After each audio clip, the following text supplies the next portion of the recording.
까지 말씀으로 예루살렘 성이 함락되다, 예루살렘 성이 함락되다, 이런 제목으로 말씀의 은혜를 나누고자 합니다. 하나님을 두려워할 것인가, 사람을 두려워할 것인가, 우리는 일상의 삶에서 늘 선택하게 됩니다. 우리는 이 질문에 관한 정답을 이미 알고 있습니다. 그러나 선택의 순간에는 하나님을 선택하지 않고 사람을 선택합니다. 사람들 대부분이 그렇습니다. 시드기야 왕이 예레미야에게 한 말이 무엇입니까? 나는 갈대아인에게 항복한 유다인을 두려워하노라, 이렇게 고백합니다. 갈대아인이 나를 그들의 손에 넘기면 그들이 나를 조롱할까 하노라 대답합니다. 시드기야 왕은 하나님이 아니라 사람을 두려워하였습니다. 사랑하는 성도 여러분, 마태복음 10장 28절에서 예수님은 우리가 정말 두려워해야 하는 대상이 누구인가를 정확하게 말씀하십니다. 우리가 정말 두려워해야 할 대상이 누구냐? 우리는 이 말씀을 깊이 생각하고 명심해야 하는 말씀입니다. 우리 말씀 같이 읽습니다. 몸은 죽여도 영혼은 능히 죽이지 못하는 자들을 두려워하지 말고 오직 몸과 영혼을 능히 지옥에 멸하실 수 있는 이를 두려워하라. 아멘. 이 암송하셔야 될 말씀이에요. 우리 몸을 죽이는 자들이 있어요. 그러나 우리 영혼은 능히 죽이지 못한다는 거죠. 우리 몸은 언젠가는 다 죽습니다. 그러나 죽음으로 인생이 끝나지 않는다는 거죠. 죽음 이후에 천국과 지옥이 있습니다. 오직 몸과 영혼을 능히 지옥에 멸하시는 분이 계시죠. 그분이 누구십니까? 살아계신 하나님입니다. 그래서 하나님이 제일 두려운 거예요. 우리가 하나님을 경외하고 하나님을 사랑하며 살아가야 되죠. 예레미야 39장은 예루살렘의 함락에 관한 내용입니다. 이 내용이 기록된 시기가 언제인지 1절에 구체적으로 나옵니다. 말씀 같이 읽습니다.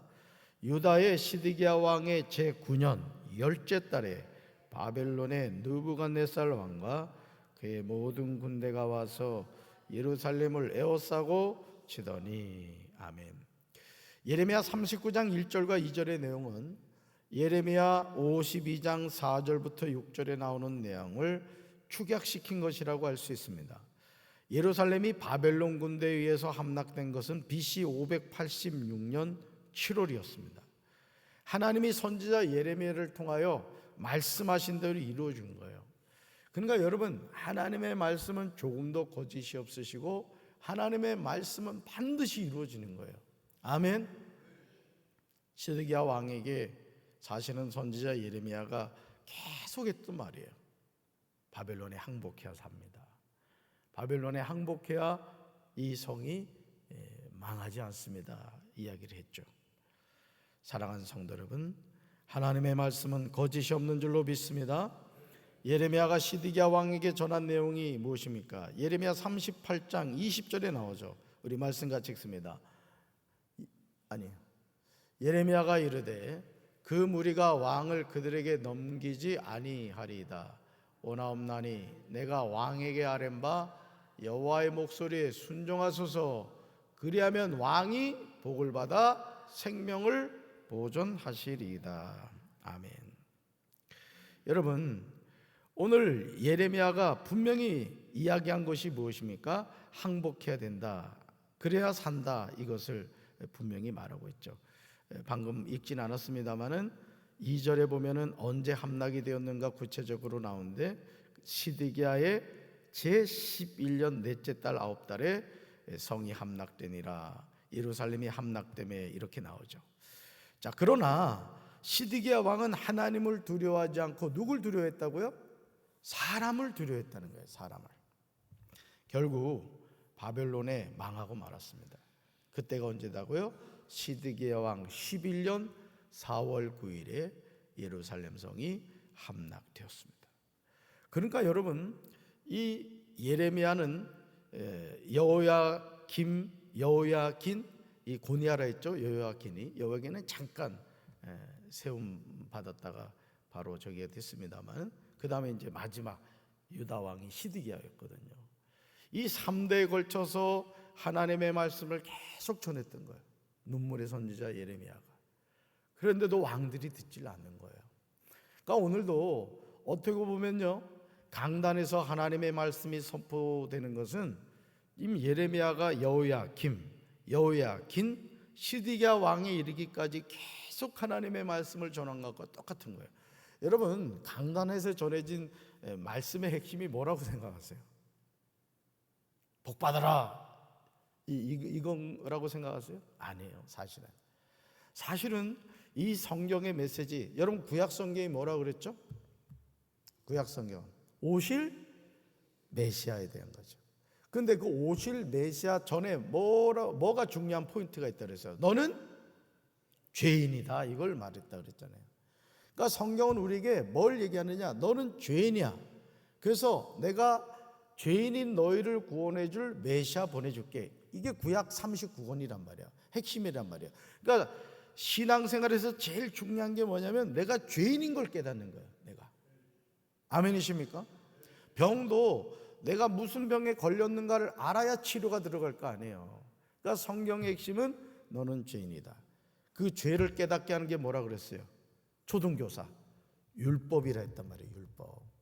그래서 내가 메시아 보내줄게. 그리고 그 메시아가 누구라는 거예요? 마태복음 1장 1절 아브라함과 다윗의 자손 예수 그리스도의 계보라. 예수 그리스도라는 것이죠. 할렐루야. 그래서 여러분, 결국은 그렇게 반복해서 얘기했음에도 불구하고 깨닫지 못했던 거예요. 그러니까 여러분, 강단에서 전해진 메시지 핵심이 뭐냐? 너는 죄인이야. 회개하 살아. 그 회개했는데 누굴 믿어야 된다? 예수 믿어야 된다. 언제까지? 표대를 향하여 그리스도 예수 안에서 부르시는 부름의 상을 받을 때까지. 아멘. 깨달으시기 바랍니다. 하나님이 주신 기회를 선용하지 않으면 하나님의 무서운 심판을 받게 돼요. 우리 예레미야 38장 21절을 세 번역으로 읽습니다. 같이 읽습니다.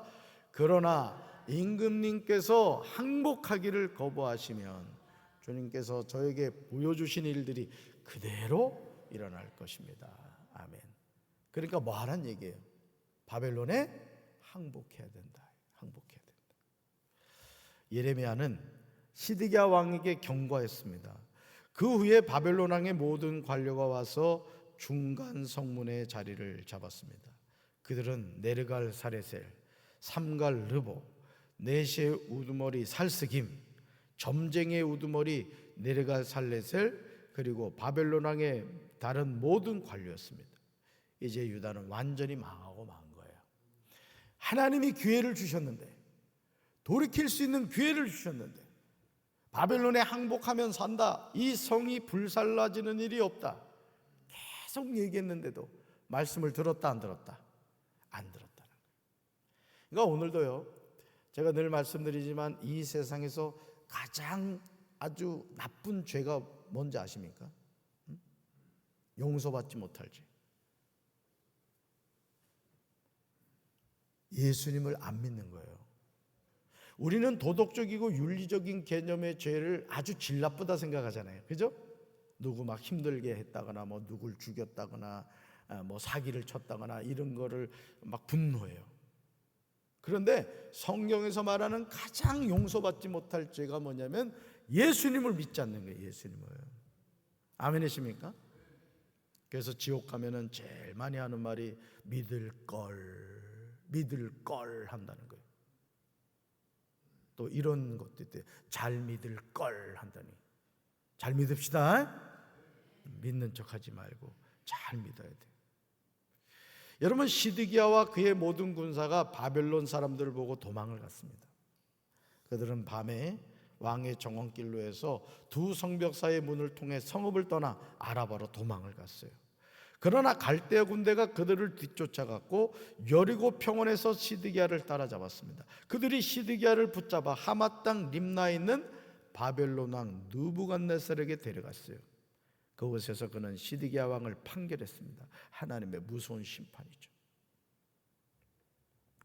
예레미야 39장 6절과 7절 보세요. 여러분 성경 한번 보세요. 6절과 7절에서 시드기야가 얼마나 고통스러운 심판을 받게 되었는지가 나와요. 우리는 두렵고 떨리는 마음으로 이 말씀을 읽어야 돼요. 하나님이 주신 기회를 선용하지 않으면 그 결과는 참혹해요. 우리 이것을 깨달아야 돼요. 시드기야 왕에게 가장 끔찍한 고통이었어요. 우리 말씀 6절과 7절 같이 읽습니다.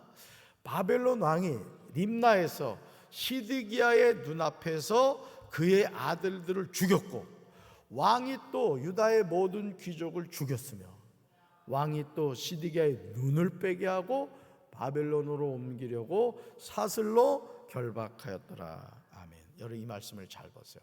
여러분 제일 고통스러운 게 뭐죠? 시드기야의 눈앞에서 그의 아들들 어떻게 했다고요? 죽여버렸다는. 하나님의 무서운 심판인 거예요. 또 왕이 또 유다의 모든 귀족을 죽였다는 거예요. 그러면서요, 이걸로 끝나지 않아요. 자식들 죽였죠. 자신을 도와주던 사람들 죽였죠. 느부갓네살 왕이요, 시드기야의 눈을 빼겠다는 거예요. 눈을. 그리고 바벨론을 옮기려고 사슬로 결박하였다. 바벨론 왕 느부갓네살이 시드기야 왕의 눈앞에서 그의 아들들을 죽였습니다. 시드기야 왕의 눈앞에서 유다의 모든 귀족을 죽였어요. 심지어 시드기야의 눈을 빼게 하였습니다.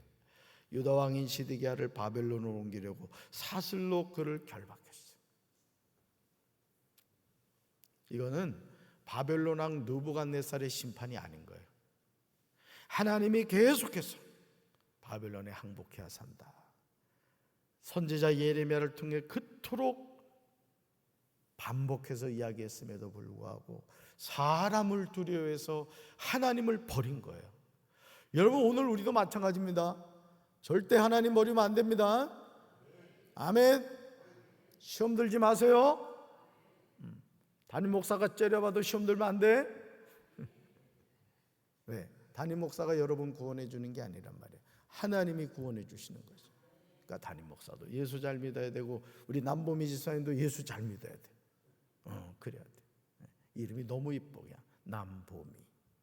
봄이란 뜻인가? 봄에 태어났다. 야, 그러면 나중에 이내가 결혼해서 딸을 낳으면 박보미, 이러면 봄에 나면 되겠네, 그렇지? 아, 너무 이름이 이뻐. 여러분, 예레미야를 통하여 예언한 내용이요, 시드기야 왕과 백성들이 듣기에 좋은 내용이 아니었다는 거죠. 이제 이게 문제인 겁니다, 사실은. 여러분, 하나님의 말씀이요, 달콤해요. 꿀송이 같단 말이에요. 근데 때로는 그 내용이 내 생각과 다를 수 있다는 거예요. 그래도 들어야 돼요, 안 들어야 돼요? 약은 쓰다고 하였죠. 그러니까 하나님의 말씀이 달콤하고 송이꿀보다 달지만은 때로는 그 말씀이 쓰기도 하다는 거예요.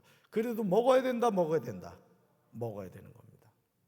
저는 그 노아의 그 홍수 심판을 볼 때마다 하나님이 얼마나 무서운 분인가를 알 수 있어요. 여러분, 물의 심판을 통해서 살아남은 사람은 노아의 8 식구밖에 없었다는 걸 아셔야 돼요. 지금 저 중국하고 일본에서 말이죠, 우리나라는 하나님이 보호하서 우리나라 만세인데, 이 비가 얼마나 많이 왔는지 말이죠, 아주 그냥 난리가 났어요 지금. 진짜 무서울 정도로. 그러니까 하나님의 심판 앞에서는 피할 수 있는 사람이 있다 없다? 없어요. 그러니까 구원의 문을 열어주셨을 때 우리는 방주로 들어가야 되는 거예요. 아멘이십니까? 그래야 됩니다. 여러분, 말씀을 거부하고 받아들이지 않았는데, 그러나 하나님의 말씀은 거짓이 없다는 거예요. 한번 읽어볼까요? 하나님은 말씀대로 이루시는 분입니다. 아멘. 그래서 제가 여러분들한테 이 말씀은 꼭 암송하셔야 됩니다 이야기해 주는 이유가, 그걸 자꾸 묵상하란 말이에요. 묵상하라. 저도 좀 음식을 좀 빨리 먹는 그 습관이 있습니다만, 왜냐하면 이 어릴 때 이게 먹는 게 넉넉하지 않으니까 삼형제가 이래 양푼에다가 밥을 비비잖아. 그러면 이제 38선을 만든단 말이에요. 그지? 해봤어요? 자, 이렇게 양푼이 있으면 이제 밥을 비비면은 이제 3등분을 내는 거야, 이렇게. 그래서 각자 영역것만 먹어야 된다. 그래가지고 이제 먹는데, 많이 먹는 게 임자잖아. 그러다 보니까 이게 습관이 돼가지고 지금도 그냥 밥만 먹었다면 그냥, 그래서 다 먹고 나서 난 눈만 껌뻑거리고 있잖아요. 아이고, 우리 권사님 식사 잘하시네. 이 습관을 고쳐야 되는데, 어쨌든 여러분, 하나님은 말씀대로 이루시는 분이에요. 예레미야 39장 8절 한번 보세요. 8절 성경 보세요. 갈대아 사람들은요 왕궁과 백성의 집들을 불로 태우고 예루살렘 성벽을 붕괴시킵니다. 또 경호대 대장인 느부사라다는 예루살렘에 남아있는 백성과 바벨론 왕에게 항복한 백성과 나머지 백성을 어디로 사로잡아가요? 바벨론으로 사로잡아가요. 그러면서요 예레미야 39장 10절 보세요. 10절 전혀 뜻밖의 결정을 합니다. 전혀 뜻밖의 결정. 바벨론 군대는요 예루살렘 사람들을 사로잡아서 바벨론으로 끌고 가는데 특히 유력한 인사들이나 재능이 있는 장인들을 잡아갔습니다. 그러나 빈민들은 유다의 땅을 할당받아 포도원이나 농장에서 일을 하게 되었습니다. 이것은 바벨론의 유화 정책의 일환이었던 거예요. 결국 이 모든 것은 하나님의 심판이었죠. 10절 우리 10절 같이 읽습니다. 사령관 느부사라다니 아무 소유가 없는 빈민을 유다 땅에 남겨두고 그날의 포도원과 밭을 그들에게 주었더라. 아멘. 그러나 예레미야 39장 11절과 12절에서요 바벨론의 느부갓네살 왕이 선지자 예레미야에 대해서 이렇게 명령하죠. 선대하고 해하지 말며 그가 내게 말하는 대로 행하라. 하나님의 말씀을 선포했던 예언했던 선지자 예레미야는 누가 지켜줘요? 바벨론의 왕인 느부갓네살이 지켜준다고요. 그러니까 저와 여러분도 하나님의 사명을 감당할 때 하나님이 지켜주시는 거예요. 그러니까 여러분들이 어떤 일이 주어진다 할지라도 충성하셔야 돼요. 아멘이십니까? 담임 목사가 어떤 부탁을 해서 어떤 일을 이렇게 감당하실 때 보든 안 보든 충성하시란 말이에요. 왜? 그 일이 하나님의 일이기 때문에 그렇습니다. 아멘이십니까? 그러니까 늘 말씀드립니다. 우리가 구원받은 사람의 이름은 어디에 기록되고? 생명록에 기록되고, 우리가 하나님께 충성한 것은 어디에 기록된다고요? 행위록에 기록된다. 생명록은 구원받은 자의 이름이 기록되고 행위록은 하나님이 주신 상급이 기록되는 거예요. 여러분이 하나님 나라에 갔을 때 여러분이 충성하셔서 큰 상급 받게 되길 주님의 이름으로 축원합니다. 하나님의 나라는 공평하지 않아요, 여러분. 하나님은 심은 대로 거두게 하시는 분입니다. 아멘이십니까? 그래서 그 신성종 목사님이 쓰신 책 가운데 내가 본 지옥과 천국이라는 책이 있어요. 꼭 일독하시면 좋을 것 같아요. 우리 독서실에도 있어요. 2층에 서재실에도. 그러니까 여러분들이 하나님 앞에 충성하며 살아가게 되길 주님의 이름으로 축원합니다. 그러므로 이제 하나님의 말씀을 청종해야 돼요. 그 말씀에 아멘으로 순종해야 됩니다. 내가 듣기 좋은 말씀이 아니라 하나님의 말씀을 꼭 붙잡아야 돼요. 때로는 그 말씀이 쓴 말씀일 수 있어요. 내 생각과 다른 말씀일 수 있어요. 그러나 사랑의 하나님의 말씀이기에 우리는 그 말씀을 붙잡는 거예요. 할렐루야. 오늘도 하나님의 말씀을 붙잡고 믿음으로 승리하는 저와 여러분 되기를 주님의 이름으로 축원합니다. 하나님은 뭐대로 이루시는 분이다? 말씀대로 이루시는 분이다. 하나님의 말씀을 가까이 하고 펼쳐서 읽고 묵상하고 암송하고 하나님의 말씀을 사모하는 우리 성도들 되기를 주님의 이름으로 축원합니다. 가슴에 손 얹겠습니다. 사랑의 주님, 선지자 예레미야가 그토록 여호야김에게, 고니아인 여호야김에게, 시드기야 왕에게, 바벨론 왕에게 항복해야 된다고 이야기했지만 결국 그들은 하나님의 말씀을 듣지 않았습니다. 예루살렘 유다는 패망하고 말았습니다. 오늘 우리가 살아가는 이 세상도 언젠가는 하나님의 심판을 받게 될 것이고 망하게 될 것입니다. 우리가 이 땅에 정주지 않게 도와주시고 영원한 하나님의 나라의 소망을 가지고 믿음 안에서 승리하며 살아가게 하옵소서. 썩어질 세상 것 때문에 영원한 하나님의 나라를 잃어버리는 어리석은 심령이 되지 않게 하옵소서. 예수님 이름으로 간절히 기도합니다. 아멘.